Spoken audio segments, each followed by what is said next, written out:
Okay, here we are, and I wanted to give you an update on what we're doing with our garden. A lot of plans have changed because we weren't able to get as much mulch as we wanted.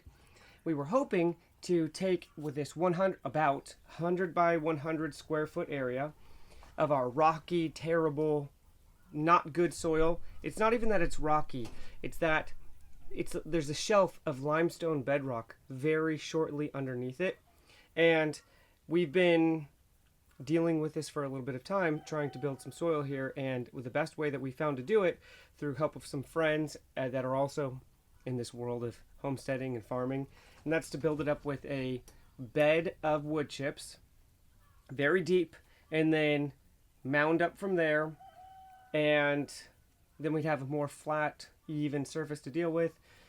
It would hold a lot of moisture. There's a lot of different reasons why we want to do this. But the problem that we're having right now is that we weren't able to get as many wood chips as we were hoping for. We were hoping to be able to fill this entire 100 by 100 square foot area, and that's not happening.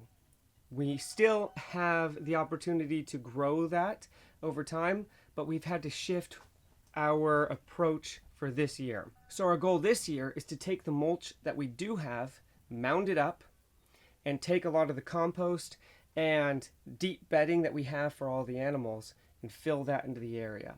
And then grow inside of that soil. It's going to save us a lot of time, and we're going to get more space out of it than just using a lot of that mulch, which would end up just being a walking path, which is cool and what we want to help depress the amount of weeds and stuff around, but this is what we have to do this year. But something really awesome about having this mound of wood chips for a while, I think it's been sitting here for all winter.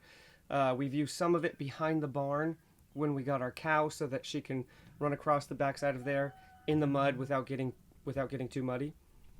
But because it's been sitting so long, the inside has composted down a lot because there was a lot of greenery inside of this. It was a fresh tree that they cut down, or all the trees that they cut down, they were fresh, came straight over here, dropped them off. And because of that, the insides were very hot. They were composting down really, really effectively, so much that they would burn your hand if you dug a hole and put your hand inside of the wood chips. That has caused really decent breakdown of the mulch itself on the inside of this pile, achieving what would be happening within that 3-year time as these mounds happen, because that's what's going to happen. So this year, these mounds aren't going to achieve their maximum potential.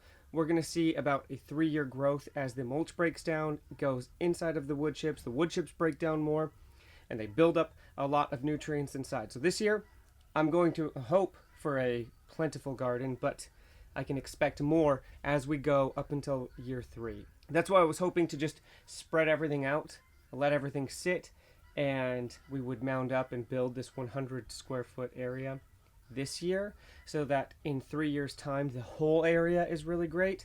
But it's going to take stages, clearly, because we can't get it all done right now.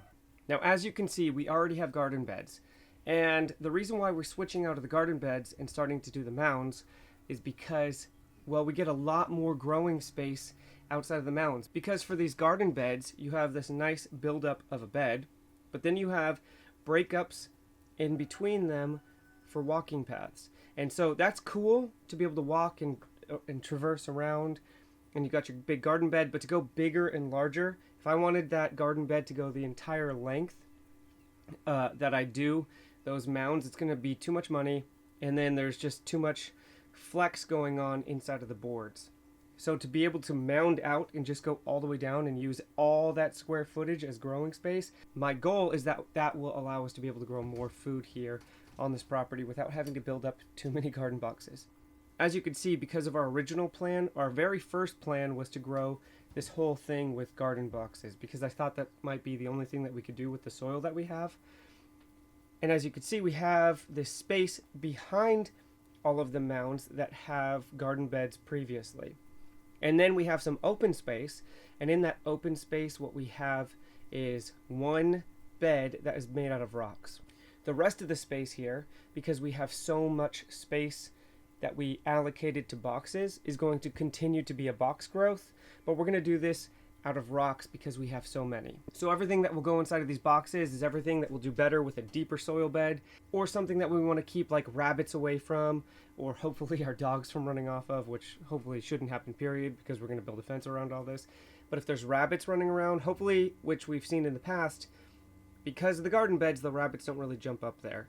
They'll run around on the outside of it. So anything that is in a garden bed will have plenty of garden beds, and then we will have the rows for stuff like tomatoes and cucumbers and peppers, and we're going to do all of that stuff, maybe even beans, in the rows and not in those garden beds. So some of the last minute changes that we had to make was we took a lot of the mulch that we put down previously in the year. At the end of spring, we put down a lot of this mulch.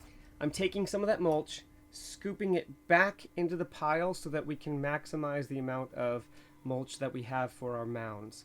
If I was to leave this on the ground, it would just be a really thick layer of mulch that's not being used, or is just being used as a walking path, which is what we originally wanted. But because we don't have as much wood mulch as we were hoping for, I want to take that mulch out of the walking paths and building up our mound rows to be as effective as possible.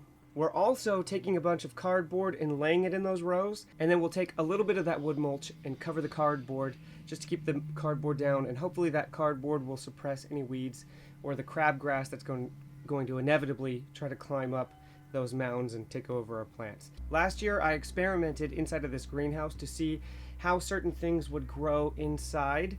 I experimented with tomatoes, with squash, and with herbs. The herbs did a lot better inside of here. The squash was okay. Basically what I found was anything that is an open pollinator didn't do so well in here because obviously not a lot of pollination happened inside of here. So I had to pollinate by hand. What did do really well was a lot of the herbs because they don't need to be pollinated. So as we stand now, unless you guys have any advice, and if you've grown inside of a greenhouse during the summer before, I'm going to grow a lot of my herbs inside of the greenhouse, allowing space outside of the greenhouse during the summer. So these growing beds inside of the greenhouse are going to be filled with really fun herbs, and I'm probably even going to put some flowers in here, some that will do well with high heat and potentially high humidity. If you've done raised mounds like this before, let me know in the comments. We're also starting this year to do soil blocking. We just posted a video on that. And we have a lot of other projects, and a cow that's going to give birth, and preserving a lot of our harvest and making fresh food. So give us a follow. And as of now, I need to get more seeds into these seed blocks to get an early start on the spring. I'll see you next time.